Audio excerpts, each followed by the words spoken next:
pula yang kejam menyiksa dirinya.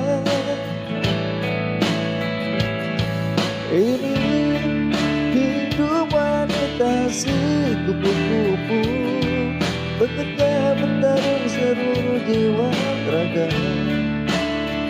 Bibir senyum dan terus merayu memangga kepada setiap mereka yang datang.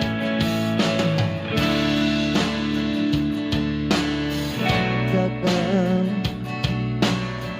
sucikan mereka yang datang. Kadang dia tersenyum dan